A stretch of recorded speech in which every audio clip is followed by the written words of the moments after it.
ಅನಾಥ ಆಯ್ತು ಅಥವಾ ಜೊತೆಗೆ ಅಪರಿಚಿತ ಜನಗಳಾಗಿರ್ಬೋದು, ಎಷ್ಟೋ ವಿಷಯಗಳು ಬಂದವ. ಅದ್ರ ಬಗ್ಗೆ ಏನು ನೀವು ಕೊಡ್ತೀರಿ? ಇದರಿಂದ ಯಾರಾದ್ರೂ ಅದು ಕೊಡ್ತೀರಿ? ಇವರ ಸಾಕ್ಷಿದಾರ ಕೊಡ್ತೀರಾ? SIT ಇವತ್ತು ಒಂದು ಸ್ಪಷ್ಟ ತಿಳ್ಕೊಬೇಕಾಗ್ಯದ. ಅಲ್ಲಿ ಏನು ನಡೆದಿ ಅದ್ರ ಕಾರ್ಯಕರ್ತರು ಯಾರು ನಮಗೇನು ಸ್ಪಷ್ಟ ಗೊತ್ತದ ಅದ್ರ ಬಗ್ಗೆ ಹೇಳ್ಬೇಕಾಗಿದೆ. ಇವರೆಲ್ಲ ಆರೋಪ ಮಾಡುವವರು ಸುಳ್ಳುಗಾರರಾದ್ರೆ ಸತ್ಯ ಯಾವುದು? ಆರೋಪ ಮಾಡುವವರು ಸುಳ್ಳುಗಾರಾದ್ರೆ ಸತ್ಯ ಯಾರು ಅನ್ನೋದನ್ನು. ಈ ಸುಳ್ಳುಗಾರನ ಮಾಡಿದಾರೆ ಇದನ್ನೆಲ್ಲ ನಾವು, ಅಥವಾ ಈ ದೂರದಾರರು ಇದನ್ನೆಲ್ಲ ಮಾಡಿದಾರೆ. ಅವ್ರಿಗೇನು ಇರ್ಷೆ ಅದ? ಅವ್ರ ಜೊತೆಗೆ ಅವ್ರ ಆಸ್ತಿ ಬರ್ತದ ಇವರಿಗೆ? ತಿಮ್ಮರೋಡಿಯವರಿಗೆ, ಹೆಗ್ಗಡೆಯವ್ರ ಆಸ್ತಿ ಬರ್ತದನ? ಮತ್ತೇನವ್ರಿಗೆ ಬರ್ತದನ? ಹೆಸರು ಕೆಡಿಸೋದು ಏನಾಗೋದು?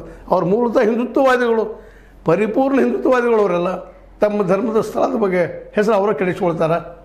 ಇದನ್ನು ಸಹಿತ ಪ್ರಶ್ನೆ ಮಾಡಬೇಕಾಗಿದೆ ನಮ್ಮ ಮೇನ್ ಮೀಡಿಯಾ ನಂಬಿದ್ರೆ ಇವತ್ತು ಇವೆಲ್ಲ ಮುಚ್ಚಿ ಹೋಗ್ತಿದ್ದು ಏನೋ. ಅವರು ಸಹಿತ ಒಂದಷ್ಟು ವಿಚಾರ ಮಾಡಬೇಕಾಗಿದೆ. ಏನೋ ನಮಗೆ ಸಿಗ್ತದೆ, ಲಾಭ ಆಗ್ತದೆ ಅನ್ನೋ ಕಾರಣಕ್ಕಾಗಿ ಮುಚ್ಚಿ ಹಾಕೋದು ಎಲ್ಲಿವರಿಗೆ ಸರಿ ಅಂತ. ಯಾಕಂದ್ರೆ ಪತ್ರಿಕೋದ್ಯಮದ ಮೊದಲನೇ ಹೆಜ್ಜೆನ ಸತ್ಯ ಹೇಳುವಂಥದ್ದು. ಅಟ್ಲೀಸ್ಟ್ ಒಂದು 10% ಸತ್ಯ ಹೇಳ್ರಿ ಮಹಾಶಯರ.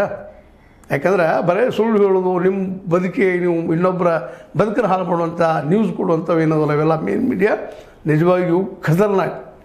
ಆ ಹೆಗ್ಗಡೆಯವ್ರಿಗಿಂತಲೂ ಖತರ್ನಾಕ್ ಇವರು. ಯಾಕಂದ್ರೆ ಹೆಗ್ಗಡೆಯವ್ರೇನೋ ಪಾಪ ಅವ್ರು ತಮ್ಮ ಸಾಮ್ರಾಜ್ಯ ಉಳಿಸೋವಾಗಿ ಉಳಿಸಿದ್ದಾರೆ, ಪಾಳೆಗಾರರು ಅವರು ತಮ್ಮ ಉಳಿಸೋ ಪ್ರಯತ್ನ ಮಾಡ್ತಾ ಇದ್ದಾರೆ ಅಂತೇಳಿ ನಮ್ಮ ಶಶಿಧರ್ ಭಟ್ ಅವರು ಸಹ ಸ್ಪಷ್ಟವಾಗಿ ಹೇಳ್ತಾ ಇದ್ದಾರೆ. ಹೀಗಾಗಿ ಇದೆಲ್ಲ ನಾವು ಇವತ್ತು ನಿಮ್ಮ ಜೊತೆ ಏನೋ ಮಾತಾಡೋದಿದ್ರು ಅಲ್ಲಿ ರಿಪೋರ್ಟ್ಗಳು ಅದರ ಮೇಲೆ ಸತ್ಯಗಳು ಬಂದಾಗ ಮತ್ತು ಅದೇ ಕಾಲಕ್ಕೆ ಸುಳ್ಳು ಯಾರು ಸತ್ಯ ಅನ್ನೋದು ನಮಗೊಂದಿಷ್ಟು ಅನ್ನಿಸ್ತದೆ. ನಿಮಗೇನು ಅನ್ನಿಸ್ತದ? ನಿಮಗೂ ಅನ್ನಿಸ್ತದಲ್ಲ ಇದು ಮಾತನ್ನ ಹೇಳಿದ್ದು. ಯಾಕಂದ್ರೆ ನಾವು ದೂರದಲ್ಲಿದ್ದಂಥವ್ರು, ಅದು ಯಾವುದೋ ಊರಲ್ಲೇ ಉತ್ತರ ಕರ್ನಾಟಕದ ಮೂಲೆಯಲ್ಲೇ ನಮಗೆ ಸುದ್ದಿಗಳು ಅಲ್ಲಿಂದ ಬರೋದು ನೋಡಿದಾಗ ಅದನ್ನು ಸೋಷಿಯಲ್ ಮೀಡಿಯಾದಲ್ಲಿ ಹರಿದಾಡುತ್ತಿರುವಂಥದ್ದು ಫುಲ್ ರಾಂಪೇಜ್ ಮತ್ತೊಮ್ಮೆ ಅನ್ನಿಸ್ತಾ ಇರ್ತಾನೆ ಆ ವ್ಯಕ್ತಿಯನ್ನು. ಭಾಳ ಸಾಹಸಗ ಅಂಥ ವ್ಯಕ್ತಿಗಳು ಬರಬೇಕು ನಮ್ಮ ಸಮಾಜದಲ್ಲ, ಎಲ್ಲ ಕಡೆ ಬರಬೇಕಂತವರು ಅಂದಾಗ ಈ ಸಮಾಜ ಒಂದು ಹೊಸ ರೂಪ ಪಡಿಬೋದು ಅಂತೇಳಿ ಕೆಲವೊಂದು ಸಮಸ್ಯೆ ಇಲ್ಲ ಈ ದೇಶದಲ್ಲ.